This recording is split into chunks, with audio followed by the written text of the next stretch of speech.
درود ارجمندان من احساس میکنم که با محبت شما احتیاج دارم و هفته اگر برنامه رو منظوری شما نگردانم خیلی غمگین میشم و گمان میکنم که چیزی رو از دست دادم یا چیزی رو گم کردم. این محبت شما است.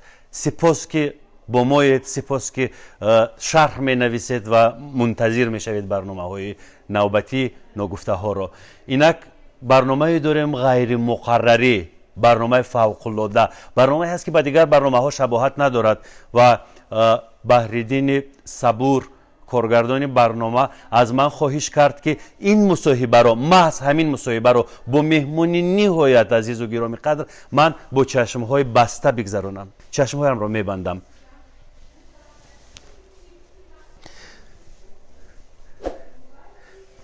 خب اینک درست ستمش. درود بینندگان عزیز و ارجمند، بار دیگر برنامه نگفته ها رو شروع میکنیم. مهمان برنامه ما مطلوبه رحیمова. این اسم برای اکثریت اخلاصمندان هنرش آشناست، اسم زیبا.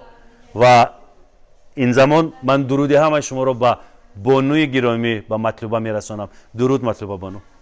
عرض سلام، ادب، احترام و مهر و محبت حضور شما و جمع نازنین دوستان و درود شما قبول و از جانب ما هم یک دامن مهر محبت نثار شما و نازنین بیننده ها باشد.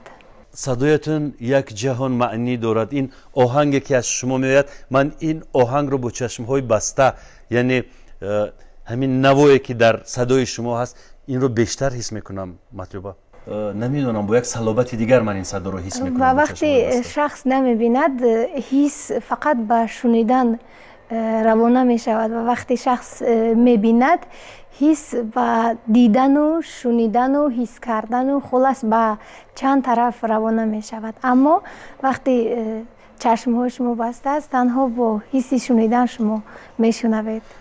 مطلوبه شما چطور آمدید به این برنامه؟ یعنی کی به شما کمک کرد؟ چطور آمده رسیدید با استودیوی ما؟ صبح رفتم سر کار و خب بعد از اونجا با کمک یکی از دوستانم، دوست بسیار هم عزیزم، با کمک یکی از برادرانم نسیم جان تا به برنامه، تو با آرایشگاه و بعداً تو با برنامه شما با کمک نسیم جان؟ بله.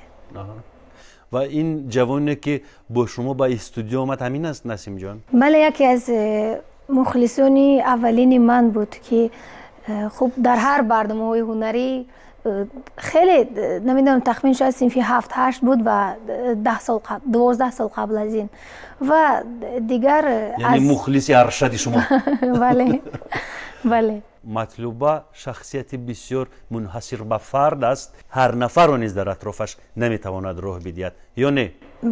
بله، و از اون دوره تا حال ما فامیلی همدیگریم و خیلی رفت آمد نزدیک خانوادگی داریم و فامیلی یکدیگر نفهمیدم. یعنی ما قبل از این تنها نسیم مخلصی من بودن و از بازی که یعنی که سر همدیگر باور کردیم و ما همچون خواهر و برادر فامیلی همدیگر شدیم.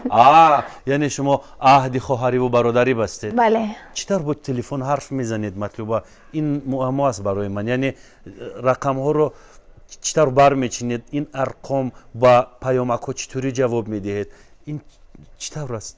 در گوشی هم، در تلفن موبیلی هم برنامه گویایی نصب کردم و توسط آن کار میکنم و یک ماه قبل از این در تلفنم سامانه اینستاگرام رو نصب کردم و خب دیگر سامانه‌های قبل از این داشتم، اما برایم خیلی شوق آور بود که با واسطه برنامه گویایی من میتونم در اینستاگرام با فالوورای خودم افیر زنده داشته باشم و خب این یگان مشکلی ندارد و برنامه گویایی نصب کردن برای من خیلی، یعنی خیلی از کارهای من رو به سامان رسوند و جاهایی بود که من باید میرفتم و با دشواری ها، اما خب این سامانه ها و این برنامه گویایی توانست که کار من را خیلی آسان کنند.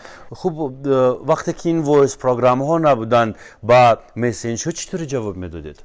خب مدت 10 سال می شود که 10 سال نه 8 سال می شود که این برنامه گویایی در گوشی من هست و قبل از این با تلفن های دکمه‌دار کار میکردم. دکمه‌دار؟ بله. این یعنی تکمه‌هاش این طور برجسته‌اند. بله. خب ما با تلفن هایی که همه استفاده میکنن ما با اونها کار میکنیم و تلفن مخصوص نداریم و من همه همین رو اول خب در ماینم حفظ کردم که کدام مثلا دکمه چی نقش دارد. دوستانتون رو عزیزانتون رو چطور اومدنشون رو مقرر میکنید؟ از شرفه پایشون، از آهنگ قدمانیشون چطور؟ قبل از شهر آمدنم من یک چی بگم یک دختره بودم که بسیار حالا هم این احساسات مرا ترک نکرده است. من بسیار با احساس و اکثر از فامیل و دوستانم رو از وقتی با دست سلام میکردن از دستایشون میشناختم و خب از دستایشون؟ بله از دستایشون میشناختم. ولی امروز اومدید شما قبلا با من سلام کردید و اون دست فشانی شما دستفشانی خیلی گرم بود، جذاب بود. دستفشانی نفری بود که میخواهد با قلب باز، با قلب پاک، با یک حسی نجیب انسانی دست دوستی دراز کند. یعنی این رو من این گفته ها رو بسیار هم خوشحال میکند و حسی باوری هم را زیاد میکند. خوش به حال من و با وجود نازنین شما افتخار میکنم که هستید و این سخن ها به من و قلب من انرژی مثبت میبخشد. این بسیار برای من خوشحال کننده است و خیلی دوست میدارم خودم را وقتی که یک نفر با اینقدر باوری با من حرف میزند. من قبول کردم که من نابینام، من قبول کردم که من نمیبینم و وقتی که این چیز رو تا قبول نکنی خوشبخت نمیشوی و زندگیت رو با زندگی نفرانی با قول معمول سالم موافق و مطابق کردن نمیتوانی و من قبول کردم این درد رو و نابینا بودن این اراده مرا تا اندازه نشکست، تا اندازه. مطلوبه جون میدونید هرچند از لحاظ فیزیولوژی، از لحاظ مثلا تندرستی و سالمی میگویند که ناقص، اما به نظر من انسان هایی که خیلی سالمند و قلبهایشون نقص دارد، قلبهایشون سیاه است، قلبهایشون تیره است، به نظر من نقص عیناً در آنها هست و این نقصی که هست این رو من هیچ نقص نمیپندارم. زیرا ببینید که ما حجم چند دقیقه با هم صحبت میکنیم، من با چشم های بسته اینقدر خوب من شما رو درک میکنم، اینقدر حتی نفس های شما رو من احساس میکنم. در اکثر از برنامه های تلویزیونی با این مشکل من روبرو می شوم. مثلا من باید لباس ملی بپوشم و حتما وقتی لباس ملی با توقی امونی و چکن یا عموما دیگر لباس ها و وقتی توقی می پوشم من باید حتما امین عینک های هم رو باید حتما بگیرم و نداشته باشم. اما خب بسیار برخوردی بعضی از مثلا کارگردان ها مرا دلشکسته میکنند و چی میگویند؟ خب میگویند که یا مثلا عینک با توقی مثلا زیبا نیست. بله و خب هم از من طلب میکنند که خب این نقصم را با این عینک ها بپوشم و هم طلب میکنند که این نازیبا است و من بعضی وقتها از برنامه های تلویزیونی مطلوبه جون میدونید من یک چیز میگم برای شما، در همه حالات، در همه وضعیت لحظه های استثنایی هستند. بله. و عیناً حضور شما همان استثناء هست که قلب ها رو بشکنیم، از اون محدوده که هست بیرون برایم و آنچنان کار رو براه بمانیم که باعث شادی شما بشود. یعنی کاری نکنیم که این دل زیبا و نازک بشکند، این دل بلوری، این دل مینایی بشکند. کاری نکنیم که این سیاهی، این غم مثل یک عقده در قلب زیبای مطلوبه باقی بماند. و من الان میخواهم عذر بپرسم از نام همه کارگردان ها از مطلوبه. نه خب وقتی برای بار اول یا برای بار دوم با من آشنا هستند، خب انسان باید همه فهم باشد و بعضی حالت ها می شود که در صحنه از من طلب میکنن که حتما ایمو داشته باشم، اشاره ها داشته باشم و این بسیار مرا در همون محیط دلشکسته میکنند که همه ایمو همه اشاره با واسطه دیدن میشود. پس باید رژیسور باشد، نفر باشد که با مردمی مثل ما کار کند و ایمو کردن رو، اشاره کردن رو به ما آموزد. و من همون استثنای گفته شما باید باشد. من یک چیز میگویم، در مسئله ناز و اداهایی که در میارید شما همتا ندارید.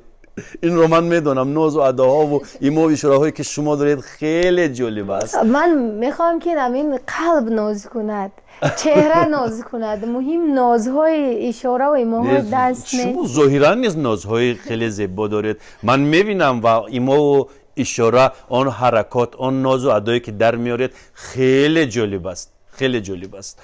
و یک چیز رو میخواستم بپرسم، مبادا نرنجید از من مطلوبه بانو، من چشمهایم رو بستم و با این شکل، با این صورت با شما صحبت میکنم. مبادا نرنجید از من خواهر شیرینم. نه، این برای بعضی ها عجیب باشد، اما برای من این طرز برنامه بری امروز بسیار هم پسند است، چون شما دیگر در دنیای من هستید و میدونید که چی بپرسید. از همون لحظه که چشمهایم رو بستم و صحبت رو شروع کردم یک حسی ناامنی دارم. میدونید، نمیدونم، فکر میکنم که چیزی حاضر میآید میزند به سرم، میزند به روم. یک حسی ناامنی دارم. این رو شرح دادن میتوانید؟ برای که شما نه چشمانتان رو بستید و اگر مثل من مادرزاده به دنیا می اومدید این حسی ناامنی رو نداشتید. و خب من هم ترس دارم وقتی در راه میخوام جای تنها برم و جایی که عادت ندارم اونجا و نفر کنارم نیست، این حسی ناامنی در من هم هست، چون اونجا تازه رفتم و شما همین کار رو تازه شروع کردید، یعنی که چشمانتان رو نبستید. از همین خاطر است. در اون طرف از جانب نواربردار یک صدای، نمیدونم صدای چی است میآید، از این بالا باز یک صدای دیگر میآید و نمیدونم، عجیب شاید این حسیات من است، یک بوی خوشی عطر رو استشمام میکنم. اکثر از نابیناها و من معلولین بگویم که از مثلا بینایی، قوه بینایی کاملا محروم هستند، خب یک حسی شناخت از همین بوی عطر و عموما نزدیکی از همین هم می شود و خیلی با احساسات هستند، خیلی حسی قوی دارند و خوب حس هم میکنند. و گفتم در بالا که وقتی چشمان شما بسته است، یگانه حس دیگر به شنیدن و به بویدن روانه کرده شده است. مطلوبه جان، بیایید این سکوت تاریک رو، من نمیدونم، من راستی گپ نمیدونم چیکار کنم. به نظرم حاضر چیزی میاد میزند بر روم. من همینجا هم کنار شما هستم و یکم من حس میکنم و هر سیاهی نزدم اونو من شما رو سمت خودم میارم و آگاهتون میکنم. یعنی شما حاضر میتوانید با صدای خود نماینده خورشید باشید علیه این ظلمت و تاریکی. بیایید یک ترانه رو با هم زمزمه میکنیم، بعد صحبت رو ادامه میدیم. ای آن که گاه گاه زی من یاد میکنی، پیوسته شادی که دل شاد میکنی. گفتی برو ولی که نگفتی کجا روم، این مرغ پر شکسته که آزاد میکنی. گفتی برو ولی که نگفتی کجا روم، این مرغ پر شکسته که آزاد میکنی. چه کاری خطا کردید شما؟ این ترانه رو به انجام رسانیدید و ما رو از شنیدن این صدا محروم کردید. یک چیز سوال در ذهنم میچرخد، رنگ ها رو چگونه میشناسید و آیا میشناسید؟ رنگ ها رو من سفید رو مثلا به خاطر که نور دارد، یعنی که روشن هست، حس میکنم که سفید هست و سیاه هم چون تیره هست. چون گفتم در حدی تاریکی و نور دیدن دارم، از همین میفهمم که سبز رو میدونی چگونه رنگ است؟ میگن که رنگ خیلی زیبا هست و اما من بیشتر من رنگ سرخ رو بیشتر دوست دارم، اما در بهار سرخی رو حس میکنید کم کم؟ بله. تو کدوم حد؟ تا حدی، یعنی که اولین نه، حدی آخرینی دیدن. یعنی همون سرخی هویدو میگرده در پیش چشمتون؟ خیلی کم. زرد چی؟ زرد هم زردهایی که مثلا جلو میدهند، اون زرد رو یکم حس میکنم و اما با کمک دوستانم بیشتر. رنگ دوست داشتهتون کدوم رنگ؟ سرخ. من به شما گلهای سرخ تقدیم میکنم. باشد. من از این گلها خیلی شاد میشم و از نام همه تهیه‌گران برنامه، از نام همه بچه های نواربردار، شما مرا میشنوید بچه های نواربردار، از نام کارگردان دوستی نجیبم، دودرک شیرینم بهریدین و از نام همه تماشابینانی که در کانال یوتیوب ما رو تماشا میکنن، من برای شما گل سرخ تقدیم میکنم و عکس برداری میکنیم و در اینستاگرام هر دومون میمونیم. چی گفتید؟ باشه. هم در صفحه شما هم در صفحه ما. مطلوب میدونید وقتی که هنر شما تطور کرد، در حال دقت مرا جلب کرد. من اقرار میشم امروز در پیش شما، در پیش کل بیننده ها با این چشم های بسته اقرار میشم که تطور هنر شما مرا به وجد آورد و من اطراف شخصیت شما، اطراف صدای خیلی زیبا و نازک شما تتبع انجام دادم، یعنی آموزش پژوهش انجام دادم و یکی از دوستان خیلی جانی شما خلیل به من راجع به شما حرف‌های زیادی گفته بود، حرف‌های شیرین، نمکین، حرف‌های سرشار از محبت و انسانیت و حتی همون سالها چند سال قبل من در ذهنم همین صحبت رو میپروریدم، در ذهنم شکل پیشنهاد، طرز پیشنهادی این صحبت چرخ میزد، تصور میکردم که این صحبت ما باید چگونه باشد، ولی میخواستم که این صحبت فوق‌العاده باشد، با دیگر صحبت ها شباهت نداشته باشد و ببینید چگونه ما صحبت آراسته ما هر دویمون در یک موقع قرار داریم. حاضر من از کودکی همین بویها رو خیلی زود استشمام میکردم، چی گویم شدتناک، حتی سیب ها رو از بویش میافتم در کجایی که پنهان نمی بود. همین چیز در شما هست؟ بله، چون وقتی یک نفر بسیار حرف میزند و هر گونه حرف، وقت از حرف زنش من میگم که من فکر میکنم که چشمانی همین دخترک دارد بازی میکند و رفیقم یا نفری که هست بله میگه بله و بسیار همه این چیزها رو وقتی سخت توجه. شما توسط صدا سیمای اصلی انسان رو میسازید؟ نه هر نفر رو، اما بسیارتر تشخیص هایم بجا هستند. کدوم بوی ها رو پسند میکنید؟ بوی گل صدبرگ رو دوست میدارم، بوی سبزه که بعد از باران بهار بوی زمین رو بسیار دوست میدارم، بهترین بوی طبیعت رو و بوی مردهای خوشبو رو دوست میدارم. خیر، اکنون مردها مجبورید که از عطرهای شانل استفاده کنند. بله، عطری دوست داشتم یا زنانه یا مردانه‌اش عطری دوست داشتم، شانل هست و بوی خوشبویی بوی اصلی انسان هست. میدونم و گفتم که بوی عشق بو دارد. بله، عشق بو دارد. بله. این بو رو استشمام میکنید شما؟ میدونید که عشق بو دارد؟ بله.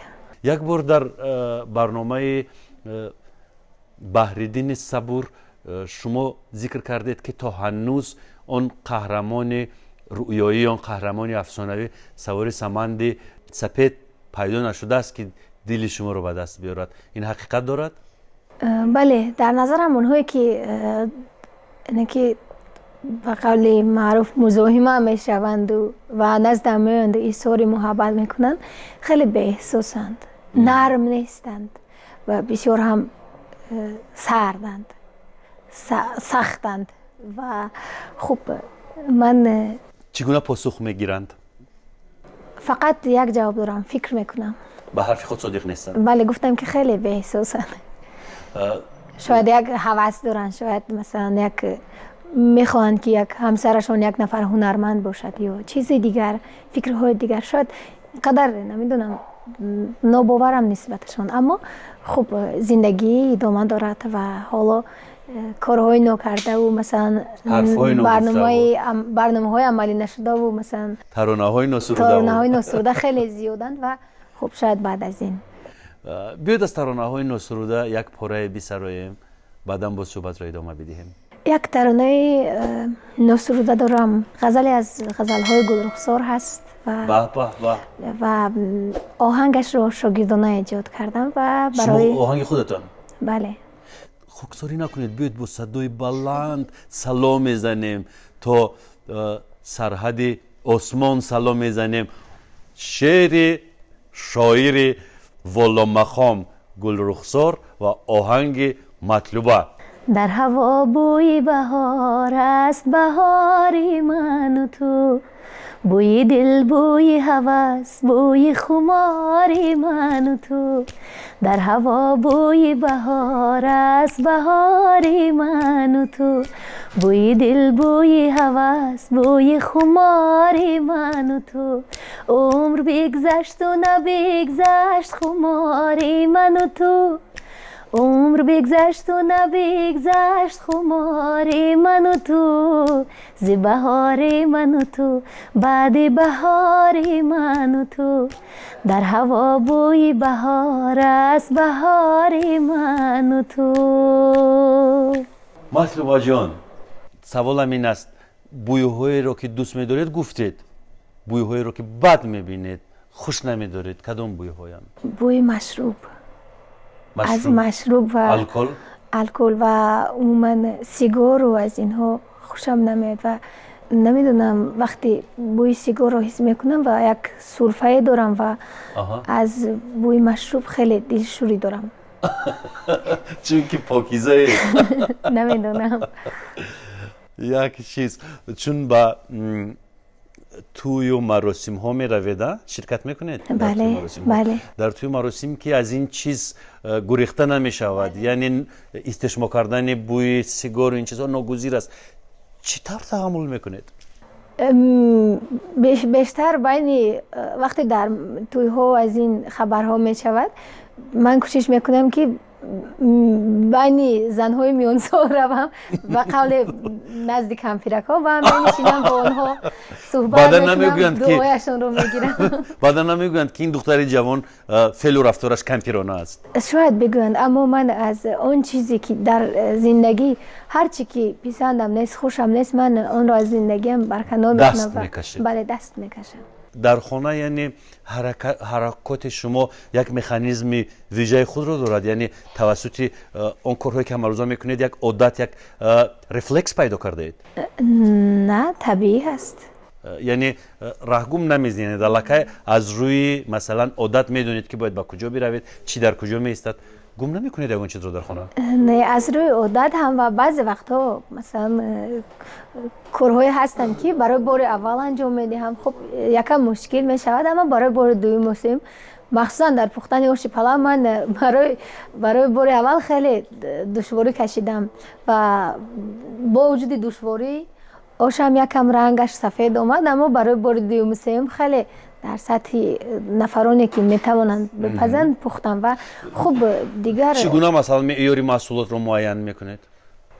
با چنک، با چنک ها، مثلا با پیوله و میدونم که در چقدر در پختن خوراک ها خب دیگر همون معیارهای، همون چنک، همون معیارها رو یعنی که رعایت میکنم اون چنک ها رو. شما گفتید اینستاگرام شده؟ بله.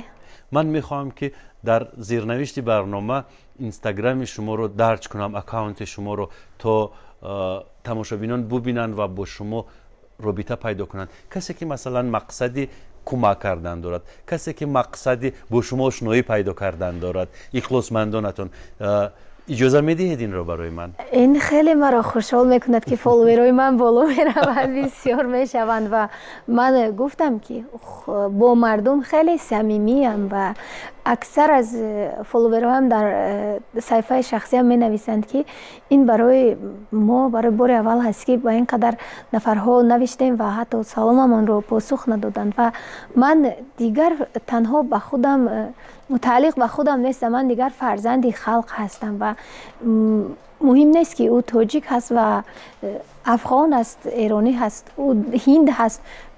بله. خلاصه من فرزندی دنیا هستم. بله. و تنها فرزند یعنی پدر مادر خودم ساکنی نیست. سیاره. بله.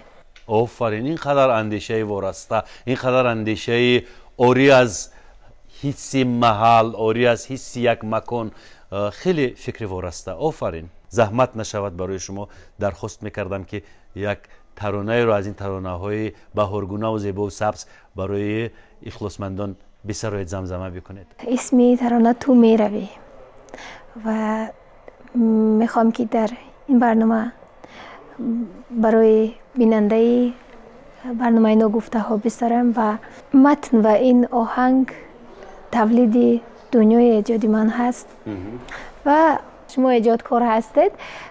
یک شاید امتحان می شود برای من و خوب شاید نمره از همه خوب رو به من می دهید یا میونه یا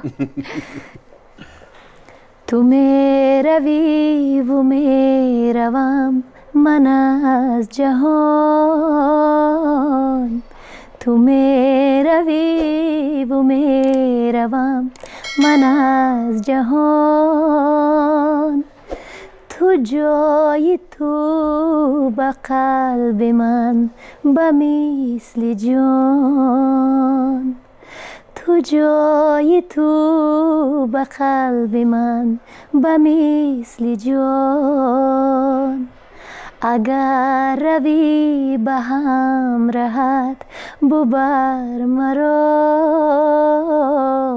اگر روی به هم رهد ببر مرا، و یا عزیز من کنار من بمان، و یا عزیز من کنار من بمان، تو می روی خزان شود بهار من، زباد تو که بشکند خمار من، طلوع نور شام سرد و تار من، مرو مرو بیا بمان کنار من، تو می روی،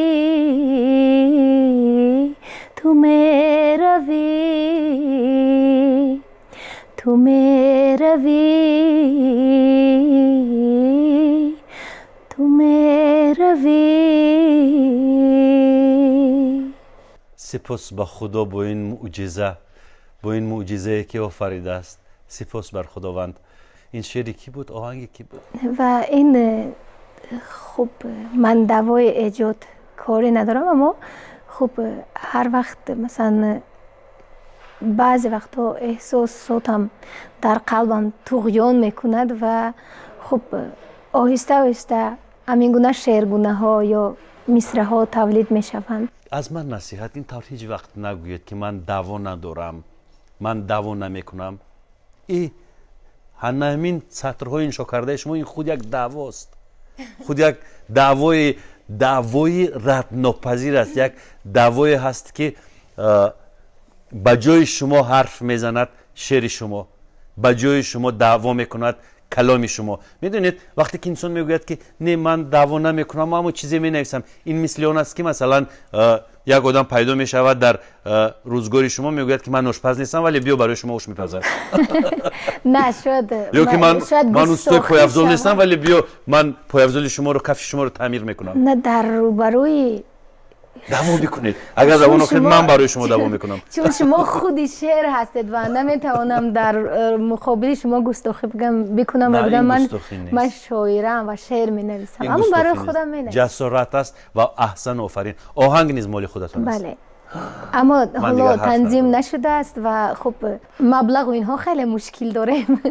وقتی ترانه تولید می شود و هنگامی در استودیوی ثبت صدا من بسیار با هیجان با شادی می خوانم که خدای شکر که بعد از چند مدت انتظاری ها من باز هم توانستم که ترانه ثبت کنم. با چقدر مشکلی ها شاید نخوردم، شاید نپوشیدم و از خودم گذشتم، از خوردن و پوشیدنم و ترانه ثبت کردم به خاطر بینندم، به خاطر شنوندم که نگویند که مثل یک مجسمه هست و ایجاد چیزی ندارد. سوال معمولی و تکراری و یک نواخت میدیم که شاید این سوال رو همه روزنامه‌نگاران با هم صحبت‌های خود داده باشند، ولی من سوال رو میدونید کمک تغییر میدیم و سوال رو کمک جزئیات سوال رو دقیق میخواهم بکنم.